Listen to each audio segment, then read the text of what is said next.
Hello and welcome to Connect and Collaborate. I'm Alex Hopkins, your on-air producer, and we are doing a follow-up with ACEC Colorado, that is the American Council of Engineering Companies of Colorado. We have our monthly show, but we are doing a drones part 2 today, and I am very excited to talk about it. So last month we covered a little bit of drones, but I had a slew of questions that definitely didn't get answered. So I brought a few panelists back, and one that we missed out on last time, but we're so glad you're able to join us in person. I have with me in-house, I have Mark Hamouz. He is a PE and Senior Project Manager at Harris Kocher Smith Engineering. How are you doing, Mark? Oh, good, thank you. Fine today. Yeah, fantastic. So glad to have you back with us. I also have Dennis Wolf, who is returning from last time, land server CAD draftsman and technician, and a UAV pilot at Olsson. How are you? I'm great. Thank you for having me. Yes, my pleasure. Yeah, absolutely. And also Michael Laird. He is the UAV program director, also a licensed land surveyor and UAV pilot at Olsson as well. So how are you doing?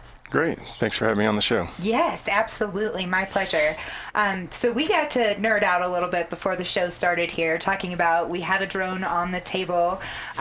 Tell me a little bit about this. This is a DJI Phantom 4 Pro version 2. It's their latest model. It's got a 30-minute battery life, and it's kind of one of our workhorses. We get a lot done with it. Awesome. So 30 minutes is like nothing. Yeah, it's very true. But does seem like this that. is kind of top of the line, though, right? This Yeah. is where we are technological-wise. Yeah, our first drone was a 12-minute battery, so it's a big step up for us. And it can map a couple hundred acres in that half hour. So. Okay, so it does really good work. And the 30 minutes also is in warm temperatures like during the summertime. But if you're using it in the winter, motors take a little more juice when they're cold, and then the batteries don't perform as well. So usually we'd get about half on we had the old Professional 3, and we were getting about half in the wintertime. But summertime you get that, maybe even a little more, too, if it's nice and warm. But Oh, really? Unless it's too hot, then it's just as bad. Yeah, because you always carry 3 to 4 batteries with you when you're doing the work, so at least. And you can actually charge them up with your car battery, too, while you're flying the other ones. So, Okay. So sometimes you can do some tricks to kind of keep going all day instead of burning up the batteries and going back to the shop and charging them back. So there are ways to kind of keep going during the day. Yeah, we keep lots of spares. Yeah. Oh, I would imagine you would have to. Do you guys also keep thermal blankets in the wintertime for it? Just for us. Yeah. We carry the batteries in our coats and things like that, keep them warm. Well, there you go. So, Yeah, you do what you can, right? You have to, when you're out in right. the field. I love that. I guess that's not something I ever thought about, but yeah, you guys are out in the elements a lot. Actually, once you use a battery, it's nice and warm, so you put it in your jacket. They warm up during use, but warm you up before you have to charge it again. So That is awesome. So we are talking drones, so I want to get specifics into projects where the use of a drone was able to solve a major issue. So I'm going to start here with you, Mark, actually, and tell me a little bit about a drone that helped solve a big issue that you were having. Okay, we had a bridge for a client here in Denver. It was over the South Platte River, and there were some very high voltage electrical lines around that bridge too. So we actually did a little bit of work from the ground. But then, especially over the river, we used the drone. It was actually a big truss, so a lot of different panels, a lot of counters, just a lot of bridge to itself. So we used the drone, but in this case, we actually had 2 people. One was flying the drone, since it was a little windy day, just so they could get, be as precise and not crash the drone into the bridge. The other one was actually watching the monitor and shooting the pictures that we were kind of guiding. But then we also we set up a plan for inspecting the bridge, for going along certain cords and up different panels. And in the old days, we used to just climb that bridge or use ladders or bucket trucks and that. And so it's just visual. But now with the drone, what really helps us too is it gives us a documented video of the complete bridge itself, all the counters, so we can actually go back anytime in the future. And that's actually been a big benefit. Yeah. So in working with this and several other projects, in fact, I got a potential project. We got a bridge that's a mile long in a very hazardous area. So some places we can't go into, more than likely because it's not safe. Yeah. We'll use the drone. 20 $1,200 drones, if you lose it, is cheaper than a life, by quite a bit, I would and a lot agree. in there. So safety, like we talked the first time, is really the most paramount consideration that we have. But, you'll be making some massive files, so you have to have a lot of storage. But it does allow you where when you're just doing visual, you just see it, you write it down, but there's really no specific documentation of each square or linear foot of the structure. Yeah. And in fact, we were able to, above the river, just shoot all that with the drone and the video, and actually found some connections. The cameras these are 4K. The camera we had was better. This was a client's drone. It was a heavy camera, but it was even one picture was 45 meg. So Yeah. the video was incredible. But we were looking at some connections and found out of 150 bolts, there was one bolt not to spec. So you could actually see the bolt heads. That's how clear the video was on the bridge we were shooting with the drone and that. So it did it helped. But I say what I've in my experience is we will never say completely replace, or even for the most part replace, the actual physical inspection of a structure. It'll help kind of augment places where we can't access or too dangerous. But then again too, like I said, there was some pretty high 13,000 volt lines, and sometimes these things are a little wacky around high electrical lines. And then you can also not fly a drone under a bridge. You lose your GPS. Yes. So you think you could manually push it through, but sometimes they'd have a tendency to just kind of drift off and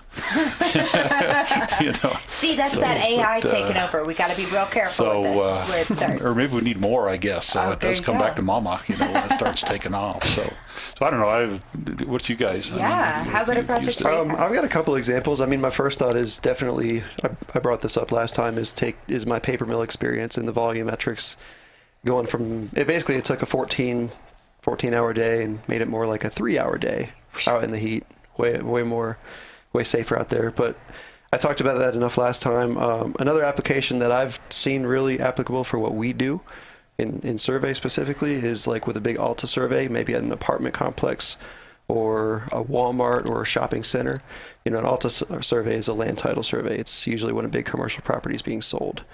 So they want to document everything on that property. One of the things that it's very beneficial for is all the parking striping, any kind of striping or physical features that you can just get a horizontal location of from the air. We'll create our ortho photo with our series of photos. They all get tied together, and then we can coordinate that in with our survey in our CAD file, and it's just tracing from that point instead of having our guys go out and manually shoot every line. Yes. That's a time saver. It's really more of a time and labor saver than it is a safety thing in that aspect, but it's still more cost effective, and in some ways it could be more accurate, could be more or less, And it saves you boredom, I would imagine, on the very job. 'Cause monotonous to go through yes, it parking is very striping. tedious work, but that's awesome. And then it's right when you overlay it with the aerial. Sometimes the guys will shoot it kind of generally, and you got to interpret a little bit because they're trying to save time. Right. So I wonder, okay, were there 6 spaces between these 2 points? Were there 7? Okay. So with the aerial, imposed on your survey, you know for sure. There's no question. Fantastic. Another application I've seen where it's been very helpful is some of our other teams have used like aerial services for like site investigations, like before they go into a big job, like environmentally sensitive areas where they're going to bring in heavy equipment, so they'll go in and they'll do video of the site as a pre-construction conditions. And this will help them if they have to reimburse anybody. They know exactly where, if there were any damages, or if they're using the areas they were supposed to use, or So they're doing a lot of pre-project stuff with the drones before they even touch it. So that's a good use too. Absolutely. Mike? Okay. Recent job I did for the railroad along the Missouri River in Fort Leavenworth. Side of the bluff had sloughed down onto the tracks, and the river was flooded all the way up to the tracks. So there was virtually no way to get to the site from below, no way to set up maybe a scanner or something. So, and there's also the safety issue of sending surveyors down a side of a hill that's actively sloughing off. So We droned the area, set control as best we could above, below, and then drone the area, and got a really good product for the engineers to design a solution for that. And we've done similar projects in Texas, a river, the Brazos River in Texas, which flooded, and done another one up in Washington State. So all similar things where it's just really hard to access it. It's too big to scan, too dangerous to walk on. So it's just kind of a good solution to make a map that way. I imagine the land surveyors' job duties have really changed since drones have come about. Somewhat. Partially. Partially, yeah. Yeah, I but- mean, you're still in the elements, you're still doing the job out there, but you're definitely not risking your life nearly as much. Right. Yeah. Right. It's another. You're surveying from a distance. You're still surveying. Yes, Yeah. absolutely. That's another tool that can actually help document the site also. So when you go back to the office, gee, did I look at this or did I do that? You can look at the video or the pictures from the drone and then also take from that, okay, well, then there's, like I said, there's 6 or 7 that you can kind of count that, we're only human, Right. admit sometimes. So You mean sometimes we don't make document. errors? Well, we do, but we don't admit it, kind of thing. So See, now you're speaking my language here. Now you're speaking my language. If I can also say, just for Yeah. a recent happening, like the earthquakes in California, Yeah. I've actually done post-earthquake bridge inspection in California. Ooh. Now, it's usually been weeks after an earthquake, so there's already been people crawling over the bridges. But I'm sitting there thinking, the poor first person on the bridge, before drones, would have to go out, and you don't know if a portion of the bridge has been overstressed or ready to collapse, and just another 100 pounds might collapse it. But you can actually put a drone out onto a bridge right after it's been shooken by an earthquake and kind of just do a little inspection and see if there's some things that may be critical for you may or may not want to go out there and go out, so it's actually kind of another safety device we can use for the personnel that have to go out, especially after an earthquake. You just don't Yeah. know how things have been stretched or wrenched or Yeah. or that or how much until you get out there, but it can be a set of eyes for you to kind Yeah. of check it out for you. Yeah, so you're no longer Wow. pushing that first penguin off to see Right. if it's bad. Right. Yeah. No, I Yeah. like that. I think that's super helpful. Well, I think we do too, Yeah. because it's so. Are you having any challenges right now using drones? Because obviously we've seen some great benefits from it, right? Anytime technology advances in industry, it's awesome, but inevitably you're going to have that flip side and run into some challenges. So tell me what kind of challenges you're facing specific to drones. I'm going to go ahead. I'm trying to let me think for a minute. Well, I think one thing I notice is keeping people's expectations reasonable. It's a super convenient tool, and in the right setting, you can get a really awesome product from it. But there's limitations to it. For example, like we're working on a project right now. It's got like knee or thigh high grass for that 80 acres. I don't know how big the site is, but we can't promise more than a certain amount. We might get precision of around like a foot with our contours that we're expecting out of it. But there's enough grade change out there. There might be 100 feet of difference in elevation, so you can still see how everything changes. Yeah. But trying to make sure that people understand the precision of what we're working with that's a challenge to me, because sometimes they'll ask for something and not quite know what they're asking for. And Do you have an example of that? Precision is what they're wanting. Precision, and they're wanting to see bare ground through vegetation. Okay. they're looking for Which- drainage. They're looking yeah. for grading. A foot difference in the ground for grading is a lot of dirt. Yeah.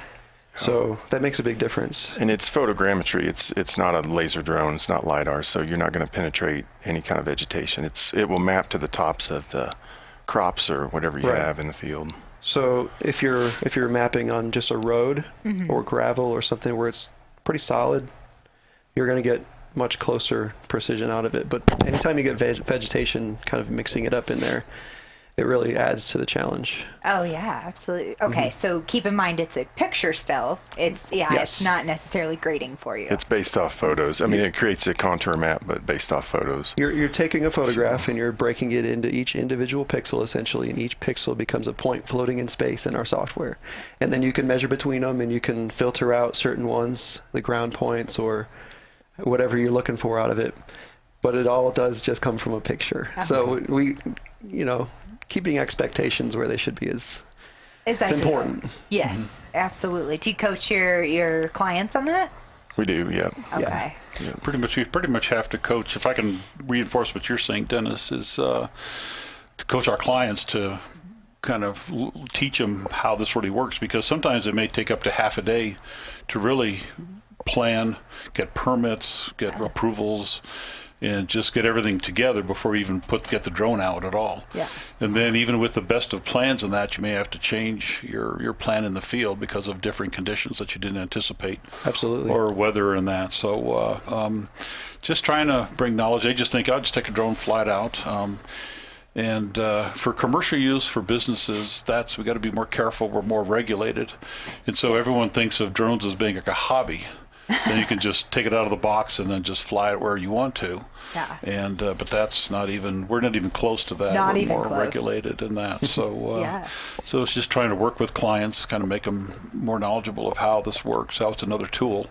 And where we had a project where we could save a lot of time from a lot of ground survey. We still had to set ground control, but then the survey, we flew drones all day, and it was a closed campus, so no one could be under the drone. But we got about 300 acres. This was a couple years ago, mapped in a day. But it took a lot of pre-planning and then a little bit of luck, too. We had good weather, and Right. we didn't have any renegade streakers or anyone running through campus or things So like that. you're saying that I can be a renegade streaker. Well, and I'd say in the summertime. I don't think Yeah. recommend doing in the winter. Don't hold me back here, Mark. Don't hold me back. Okay. You brought up a very valid point, though. Regulations are interesting. I want to talk a little bit about certification. So obviously we, in addition to having some certification for surveying in and of itself, you probably need some certification to pilot these. Yes. Yes. I imagine, is there also some certification for a lookout as well? The lookout is no longer required. Okay. And originally, I think the lookout did need some, he actually needed a medical exam just like the pilot. Okay. So originally when I started in 2015, he had to have a pilot's license and a medical exam. It's probably for their vision. Probably. Understandable. Yep. And now that's gone. Now you can just take a written test. It's a very rigorous written test, though. It's basically the ground school test for becoming a pilot, It's very similar. with the addition to all the drone information. So you still need to take that test, and then every 2 years you need to retake that test. Okay. So it's they stay on you, the FAA does, and make sure you're flying safely. Yeah, well, they're sticklers. Yeah. Well, they have to be. I mean, there's a Right. lot for For safety, good and reason. just a lot of the concern now is just drones flying in there into jet engines or crashing into people or Right, and or if that. there's So it's a very towards safety, and then to just hopefully make sure there's not a lot of drones in the air at the same time. They don't really regulate that, but if you're a pilot itself, you kind of just have to use your own judgment to not interfere with other processes going on. They definitely want you to have that knowledge background of the airspace you're in. Yeah. If you're in the vicinity of an airport, like what kind of operations are going on. You may not be right down, right in line from the runway, but you might be on their base leg. You might be somewhere nearby. Mm-hmm. If you're listening in on the radio, which they like you to, if you're in those vicinities, Okay. there's ways to do it. Yeah. They want you to understand what they're saying. If they're describing, a lot of these airports are not technically controlled, but the pilots talk amongst themselves, so they coordinate where they are. But they want you from the ground to know where you are in relative to that, and then know where these pilots are telling you where they are going to be. Yeah. That's really important. I think that's a big part of why they make you take that specific test. Is not, do you know how to fly your drone? Well, and I want to reiterate here, we're talking about like airports that are out on their own. They're small aviation airports. So you're not going to set up right next to Denver International Airport to do these. No. You would have to get a lot more permissions, You right? would need permissions, but we Yeah. don't know. There might be a project that comes up that we may need to go work in that area. Right. So if we are working around there, we need to know how to at least listen in and know what they're doing. Yeah. Now, they Yeah. used to have a 5-mile radius that you couldn't even fly in at all years ago, and so we ran into that on a project. We had two different airports we had to deal with. Ooh. Well, there was a third airport that was a military Air Force base. I'm surprised they let you near them. They didn't. They just said, you see your drone on our property, shoot it down. So, Okay. so we knew where we stood with them. It was clear and concise, but that was no problem there. We didn't even anticipate getting close. But the getting near an airport, especially as busy airports we have, both Centennial and Denver International Airport, are very critical to stay out of the way of the commercial and the personal jets and the airplanes and that. So. Absolutely. And knowing that lingo is important. It's very important. And I was just going to add, do you remember, if I recall right, that was any airport they said, right? 5 miles of any airport, towered, non-towered. If I recall correct, well, I've had a couple of jobs that have come up within those airspaces, and your typical Class G untowered field. A lot of times we would just stop in at the FBO and talk to somebody in charge there. Say, hey, we're going to be 3 miles southwest of you from 3 o'clock to 5 o'clock. We'll be only at 200 feet. And we'll tell them that, and they'll be like, yeah, great, awesome. We'll let the guys know who are flying here. Everyone's good. Great, okay. And that's as far as it's gone a few times, and it's that simple for some. And that's within the law now is you must have air traffic control authorization, or small airports you have to have the airport manager's authorization. It's very easy to stop in and just talk to somebody at the FBO, and they have communication with everyone flying, so they'll let them know within those times. They'll say, hey, there's UAV operations over here, just keep an eye out. Well, the word is like communication, just communicating with the airports, with the pilots, just anyone around. Sometimes you can't over-communicate either, just to be sure everyone's aware where you are and what space you're going to be occupying to do the work you need to do, and make sure that hopefully no one comes around it. So, so communication is, that's so just part of life. The better you communicate, the better off things will be. So, and the safer things will be too. Oh, absolutely. I want to talk a little bit more about this preparation before you go out flying. So obviously we know that we need to pass some tests here to make sure that we know what we're talking about when we're talking with ATC and FAA, that we're going to be in the space, and we know that we need to call them ahead of time, the airport manager if you're at a smaller airport, or the actual ATC. But let's talk about a little bit more initially, that planning phase. What needs to happen before we ever get a drone in the air? Well, and you haven't mentioned the drone has to be registered with the FAA and marked. Okay. Now it's marked on the outside so that they can... you have your serial number. There it is, Oh, so you have tail numbers for your drone. Yep. Yes, exactly. I love that, So, if it's lost or if it's found on an airport, then that's your number, and you're in trouble. So I think even hobbyists are required to they are too, register them too, but probably most of them don't. They register it under a different classification. Right. This is a commercial one. Right. I think they have a hobbyist version. Interesting. But preparation for us is usually I'm given a site to map, because we mostly do mapping and not too much inspections.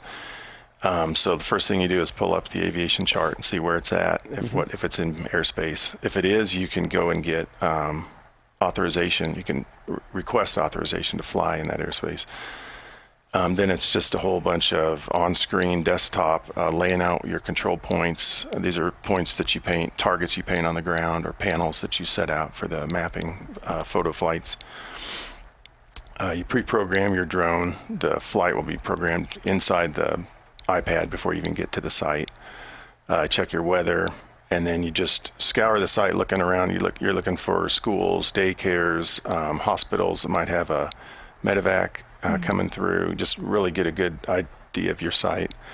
Then you hit the field and set out your targets, fly the mapping flight, and then that wraps that portion up. A lot of it's documentation too. Every time you fly the drone, you document in a log how long, what you did, and where, and things like that. That's they've never audited us, but before us have been years ago. But I guess they always have the prerogative to do that. I can also add, there's also a business side to that too. So you talk to the client and say, well, we're going to use a drone. It may cost so much an hour, blah, blah, blah, blah. Got a 2-person crew or whatever out there. Yeah. And see if they agree to it or not as part of the business part of the work itself. So get them kind of prepared for what the cost could be, or maybe cost savings also can happen, and why you're doing it and why it's going to be beneficial, rather than doing something else or so. Yeah. So there's a communication with the client too is important also as part of the preparation. So Which is what I definitely want to get into more of in the next segment. So we do have to take a quick break, gentlemen. Stay with us here on Connect and Collaborate. We will be right back. Be sure to like and subscribe our YouTube page while you're here. You can find more information about the show in the description below, so be sure to click on that link. We'll be right back. Welcome back to Connect and Collaborate. Once again, I'm Alex Hopkins, your on-air producer, and today's show is brought to you by the American Council of Engineering Companies of Colorado, better known as ACEC Colorado, and we are talking drones. This is part 2 that we are talking drones. We got to talk about it a little bit last month. We had so much to talk about that we decided to parlay into a second episode. So I want to jump in here, and we talked a little bit about this in the last segment, the photogrammetry, which is, it's a tough word for me to wrap my head around. And we touched on it with the 3D pictures and how it all works together, but I'd love to get into the theory of it. Okay. I'm going to start here with you. Yeah, photogrammetry, it's a fun word, isn't it? Very fun. Feels fake. I feel like somebody made it up. Somebody did. Yeah, that's fair. Good call. So, I mean, the whole idea is you're creating a model of something, whatever the subject is. You know, it can be this water bottle next to me. I'll use that for an example. You can do this by hand. You don't need a drone for it. But the whole idea is you want to get as many photos. Well, there's a limit to it, but a lot of photos, and they need to progress. They need to have a certain level of overlap, and the software is looking at it, and it's finding similarities between each point, or not point, each photo. Okay. You know, if you're looking at a house, it may be the corner of a window, or just very easily recognizable things. So the computer's creating little tie points everywhere, and it's overlaying these photos, and basically finding similarities. But at the same time, every photo is taken from a separate angle. So it's scaling it based on the differences it's seeing. And scaling these photos based on different perspectives, and you can, once you see these things from a different way, it starts to build it. Once you get enough photos where you see everything involved, you start to get a model. It'll tie back in eventually once you work all the way around it. So it's creating a model, but the computer doesn't know how big it is, how tall is it, where's the scale involved. It's going to pick something kind of randomly if you don't force it somehow, right? That's where our ground control points come in with our drone work. So we create a model, but we're picking pixels after it's basically created this model. Okay. And each pixel, once the ones we pick on our targets on the ground, they're assigned a coordinate value with an elevation. So this gets scaled to the real world, which that's what makes us be able to tie it into our survey. So it's a lot of people will take photos and have it process it and build a model, but if they don't tie any kind of like actual control into it, like what I'm talking about here, there's no telling how big it is. You can measure between them, it'll give you a measurement, but there's no way to say if it's right or wrong. Oh. So it's a way to check your work. It's a check, and it's a control factor. Our stuff has to be to scale. It has to be in the computer. It has to be the same size as the site. We're measuring. We're calculating volumes. We're moving dirt. We're doing job dependent, but we're doing a lot of expensive planning with this stuff. It's got to be right. Yeah. So yeah, that's a quick version of it, yeah. I guess you could say. No, I appreciate that. I think that's definitely expanded a little bit more. I like that. Thank you very much. Yeah. Yeah. So I want to turn here to you, Mark, and I want to talk about drones in the construction phase. Because we know how they're used in the land surveying, right, and how that's all put together. But once you get to the construction phase, these don't just go away. There's more use, right? Mm-hmm. Yeah, they can be still available for documentation is the biggest part of what they can be used for. Whether you fly it every night, every weekend, depending on who's around or not around, to safely fly the drone so you don't impact in case it would fall or something out of the sky and hurt somebody, or damage property in that. But as construction progresses, especially the first part of construction, you're digging in the ground. And so I had one job years ago where the contractor, he had to over excavate 15 feet. We had such high swelling soils that's what the soils engineer said, you had to over excavate that much before you even put the structure on that. And it was really quite interesting because the contractor over-excavated and he brought in good dirt, fill it all in. And then when he went to take a draw from the bank, for his payment, the bank said, well, we just still see the same dirt. What do you mean you took it? So, pictures in the drone would have been, or pictures or even any kind of picture would have been good to document that we dug it out, then filled it back in, Yeah. So again, the business side, sometimes it impacts that. But also, to further what Dennis said, in out there when you're surveying and that, it's a good quality control for checking a legal description of a survey of a piece of property.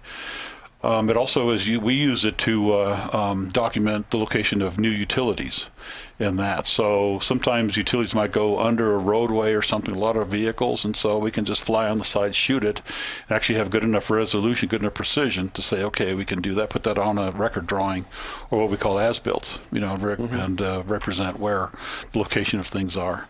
Yep. I've working structures in that too. You can also use it to kind of survey the heights, make sure the structure is being built, according to certain levels and heights, and at least when the basic framework is there, you can, once you clad the structure, then you kind of lose that, except for just the origins of the roof and maybe the locations, and make sure you're still within the envelope that the contractor is actually building the structure. I'm not trying to be mean or anything. We're good at designing things, we're good at building things, and so we work together that way pretty closely, and just to make sure things. But then too, if you need to do a change order, like add on something, then maybe you're 10 stories in the air, then the drone can also kind of help give you a rendering of where that's at, and then kind of do your calculations and do the change order with that. So, but it's I'm sure there's other uses for it too. So it's kind of like other technologies have been invented even 50 years ago. We're still kind of learning how to use this newer technology yet. Yeah. In our business. I mean, it's used in railroads are using it to watch, look at their rails. Utility companies are actually flying over utility lines in remote areas. So instead of using an airplane, which is $100 hundreds of dollars an hour, a drone can do that much cheaper. And then in my agriculture background, they're using it a lot for looking at locations in a field where maybe there's a bug infestation, or maybe it's got a parasite or something, and you can go in with another drone and just spray or just treat that area. You don't have to treat the whole. So a lot of crop dusters don't like it, but I can see some crop dusters can use a pilot's license to also become drone pilots too. They can check the road augment their but to get back to the construction side, I think we're just still trying to learn what we can really use until it is cost effective. We don't just do it to do it, but It's cost effective and keeps us on schedule. And it's also a way to document, so later when the client, the owner of the building or the structure, say 10 years later, says, well, I need to do this, then you actually have a record. You actually have a visual document of something, which is what we've really never had before. It's we take pictures. We used to take just pictures of buildings being built or bridges being built, but invariably 10 years later, you never took the one picture you needed of that one location that you want to do something. Yeah. But with the drone, with video, you can pretty much catch everything and document it. And the storage gets cheaper and cheaper all the time. I mean, the files aren't really going to be of any issue, for size and that. So it's just going to be more challenge just to keep the files located where you can retrieve them to use them down the road. So. Oh yeah, definitely, because you don't. Bridge 1, Bridge 2, right? That's how it's all labeled. Well, hopefully they detail them better, name them or Bridge Bob Bridge, or Nancy Bridge or something like that. So that some agencies are starting to name their bridges and that too, or were a few years ago. So but actual people names. Yeah, there was that. What was it? It was in Avon, I think. They had the Bob Bridge. They called it Bob, and I think what was the next?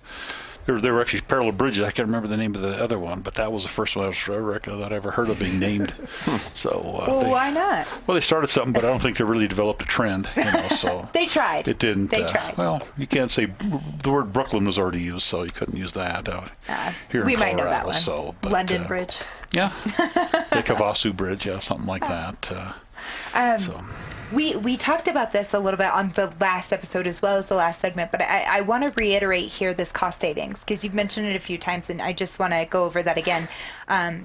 Drones can be expensive as a part of a project, but ultimately, a lot of times they do save you money as a client in the long run. Talk to me a little bit about that process. about how it can save you money. Okay. Well, from the bridge inspection standpoint, that can save us just sometimes days or weeks of just climbing time in that too. Okay. To where we can, or say we do a complete inspection of a bridge, and then 2 years later, pretty much by statute, we have to inspect the bridge again. We may not crawl over the whole bridge again, but use a drone to do parts of it. And then also, like I mentioned before, to actually document all the panels and counters and cords and everything too. And then we have that, for documentation for posterity. What probably really happens for the most part on the business side is drones are put in our overhead. A lot of our clients will demand that gets put in overhead. I don't think we really can charge by the hour for drones as equipment, but when it first was introduced, we were able to do that. But I think with time, that'll just become overhead for everybody down the road. So, and I think with any lock drones will get a little cheaper. What we're seeing so far is drones have pretty much stayed the same price point. But as the years go by, the technology increases and the performance, batteries just get a lot better. So, and I think that's how the drone fabrication companies are comfortable with it. Computers are the same thing, and this is just a flying computer. I'll be honest. It does a lot more in some respects. But it's just so. Part of it's just getting used to clients that it's going to cost some, but then if you can also point out where you can save some time. Saving labor is probably the biggest thing. What we do really as a services business is almost all charge for labor in that. So if we can show labor savings versus using a tool that can document things and also maybe speed things up a little bit, I think they usually want to give it a try. Yeah. So. Yeah. And sometimes there's just not a aerial mapping firm available. They get really busy in the winter time. And so they'll send us out to get a section of land mapped out, just because there's no other availability. People get busy, especially in the current economy. Oh yeah. Interesting. Huh. That's new information for me. So one of the things that we always like to do with the show is tie in everyday engineering. I am pretty much a layman when it comes to engineering altogether. There's a lot of acronyms we use. I learn a lot on the show myself, and so I like to make sure that we expand that to our audience. This can be a really cool career path. So let's talk a little bit about that and how that works. I know when we were talking on the break that you mentioned how you got yours. You did start on the private pilot's license on your own accord. Yeah. But tell me a little bit more. Walk me through your career path here. So I started out at, I started getting my private pilot's license when I was 16 years old. That was just a hobby thing. And then after school, I was hired by a survey firm back in Florida. And I kind of demonstrated my skills, I guess, with remote control. And I already had the background with flying. So, the survey world's just pushing for drones already. So I was an easy investment for them. So they helped me finish that up and got me more experience in that category, and I ended up doing a bunch of work for them. And then I ended up coming to Colorado, and here we are again. We're building our Colorado branch now. Our drone service is here. We've got offices in Kansas City and other places in the country that have drone services, but we're working on it here. What else can I say? So your certification process. Yeah. So you already had the rote knowledge.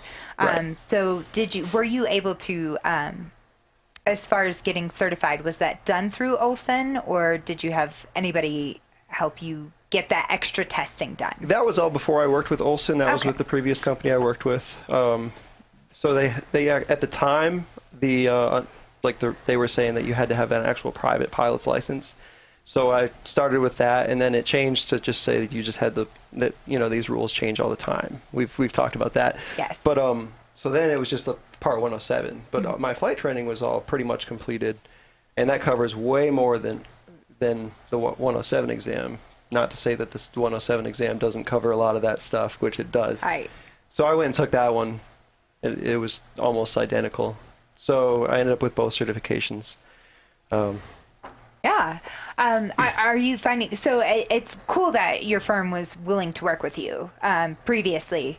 And so I want to turn here to you on the engineering side. Are you seeing that your people that are coming in, are they already certified, or is your company willing to pay for people to get that Part 107 certification? Well, we're not really seeing them coming as certified yet. I think there just isn't a real critical mass enough. But like Dennis is, and there's a lot of people, we have 4 drone pilots ourselves. Okay. And so as long as they stay with us, we'll work. But, people will always come and go in companies and that. And so there'll be more and more pilots all the time. It's part of it is just competition. We use drones, you use drones, another company, well, we got to use drones too. So they'll get into it. And really the drone really is kind of the most cost effective tool itself. Mm-hmm. It's the certification and the training and taking the tests that can take thousands and thousands of dollars to do that for a person. So, but it also depends on the project too. We are, from a standpoint of economy for providing services to our clients, we want to use the right person for the right service needed at the right time, not use expensive people for, mundane, projects or processes or that, but, and then use the expertise as best we have to use, for satisfying the client's needs and that. So, but some of our younger engineers, are coming in with pilot's licenses and that too. Yeah. So whether it's more cost effective to use them on a project or one of our people, mostly they're coming into the survey area, more the technician area. We're seeing a lot of that really growing a lot faster. In that. But as people kind of get interested in technology, I think I'd say younger engineers do that. I can see some retired engineers with time on their hands that can actually go out and just for fun. Yeah, exactly. But then it becomes a where they can be a consultant for a company doing drone flying for one that says internally we don't really feel it's cost effective to build their own forces. They can go out and sub that kind of work out too, and that. So I think we're still in the process of growing the industry with drones and growing the technology and the people yet. So it's going to take a little while, but who knows? Like a lot of the pre-planning that has to be done before you fly a project, you can program these things. It's almost like self-driving cars will be here in they're 10, 15 years. They're predicting, maybe so, maybe not. But drones, a lot of it is already you can pre-program a lot of drones already to flight paths, whether over terrain or even on bridges. You can actually pre-program things within certain parameters, or at least tell it to say, and where don't go beyond this location. But so it's still going to take a few years, I think, to get there. But with time, we'll be there. But I'm not seeing it more on the engineering side much right now yet. So just another path, though. I like that. Sure. Well, everyone wants to be more empowered with more skills in that. So it's another skill they can learn. Yeah. And to be proficient at it, and then it can be of benefit to the company, to themselves, or any other possible services that need to be performed in that. So so it's just, plus if there's interest, everyone's always kind of interested in technology anyway.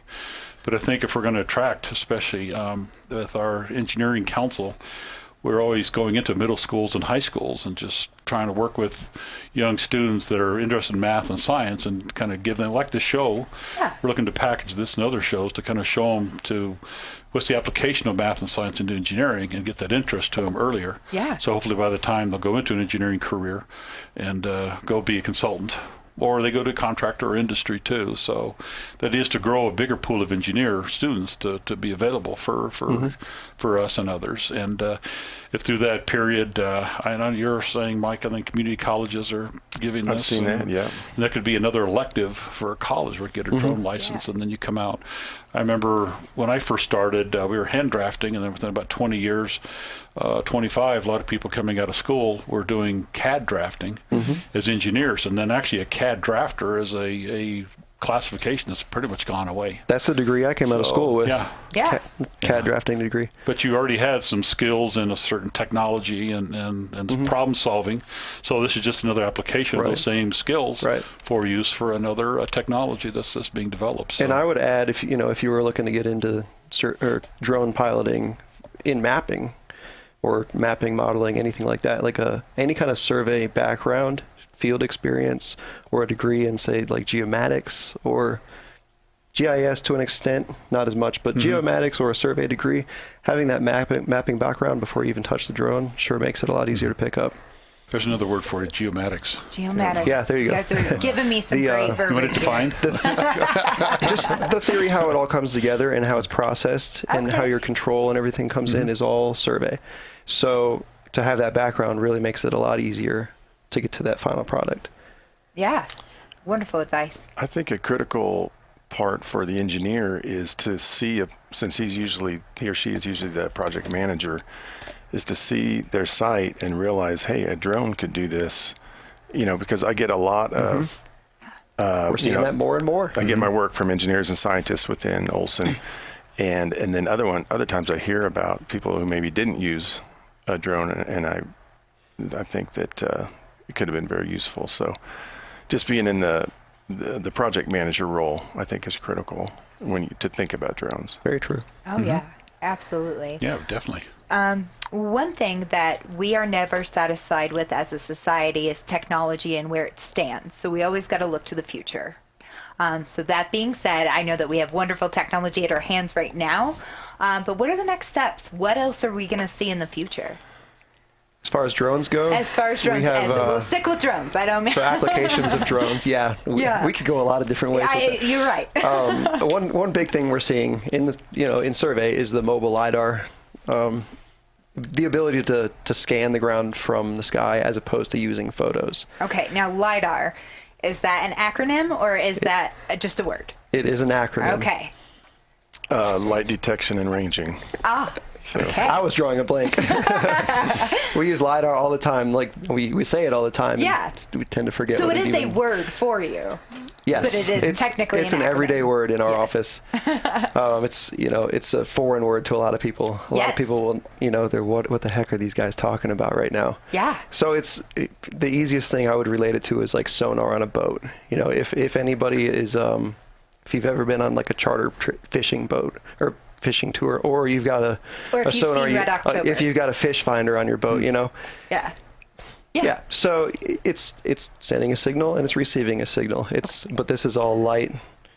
It's infrared light. You can't see it. But Okay. so it's just one depth measurement from any given point, and well, it's not one. It's a lot. Yeah. It's many, many, many. And it compiles them all into just one point cloud, and it ends up being a model that you can pull a lot of data from. And to be able to do that from a drone in the sky and map everything with that's a whole another level of precision. And they have the ability to penetrate through vegetation. We talked about vegetation being a limiting factor with the photos.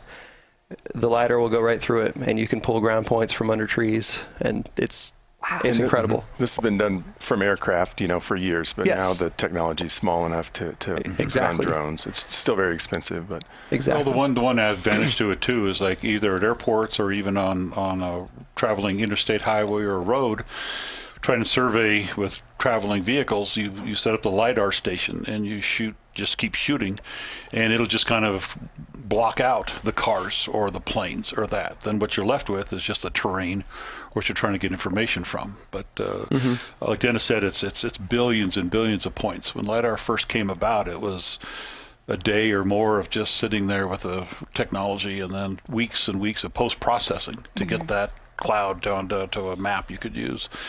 Now we're down to minutes, hours, and post-processing is probably about maybe a day, or if even that much, depending on we have a that. It's scanner at quick. our office now. We can, Yeah. one scan, we can do a full 360-degree scan plus photos in every direction in 45 seconds. Whoa. And then, we'll have a site that it's a big site. We might do 100, 200 scans in a day or more, Yeah. 300. Anyway, it'll process as you go, this scanner. Yeah. It actually build this point cloud as you go, as opposed to you have to go in and manually connect all the dots as you go. And that saves a lot of time post-processing. It's amazing, and it's only going to keep getting better. Yeah. Like, it's lighter. You can put it on a drone and fly. You got less, less or things in the way Yeah. too. With being Oh yeah, on the air that vantage sometimes, so. point, you can't beat it. Like, Oh, yeah. That bird's eye view, you can't. Oh, there's nothing like it. I will agree with you on that. You're talking to pilots here. Previous flight attendant. I share that depth of passion for getting up there.